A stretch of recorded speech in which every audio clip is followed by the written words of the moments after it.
Rail gate নির্মাণের এক দফা দাবিতে আন্দোলনে বগুড়া সরকারি আজিজুল হক কলেজের শিক্ষার্থীরা।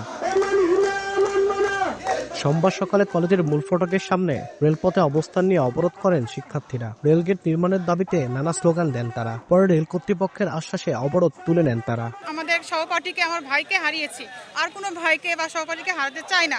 গেট ব্যারিয়ার এবং আপনার আগামী 7 দিন বা খুব কাছাকাছি সময়ের ভিতরে গেটম্যান নিয়োগের জন্য আমাদের স্যাররা এখানে কথা দিয়েছেন। এদিকে অবরোধের জন্য উত্তরের 6 জেলা বগুড়া, গাইবান্ধা, রংপুর, কুড়িগ্রাম, লালমনিরহাট ও পঞ্চগড়ের সঙ্গে ঢাকার 3.5 ঘন্টা রেল যোগাযোগ বন্ধ ছিল। স্টেশনে আটকা পড়ে ঢাকাগামী রংপুর এক্সপ্রেস ও একটি কমিউটার ট্রেন এবং কাহালু স্টেশনে পঞ্চগড়গামী দোলনচাপা এক্সপ্রেস। ভোগান্তিতে পড়েন যাত্রীরা। এর আগেও অনেকে দুর্ভোগের শিকার হয়, আমরাও দুর্ভোগের শিকার হয়েছি। এটা আমরাও চাই ওখানে একটা গেট মানে হোক।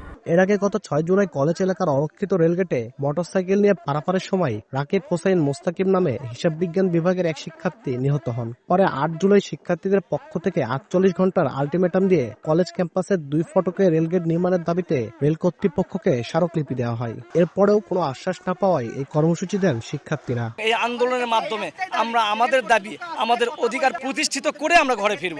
সরকারি আজিজুল হক কলেজ ক্যাম্পাসের সামনে দিয়ে প্রতিদিন সকাল থেকে বিকেল পর্যন্ত 8টি ট্রেন চলাচল করে। এজন্য শিক্ষা প্রতিষ্ঠানটি প্রায় 30,000 শিক্ষার্থীদের ঝুঁকি নিয়ে চলাচল করতে হয়।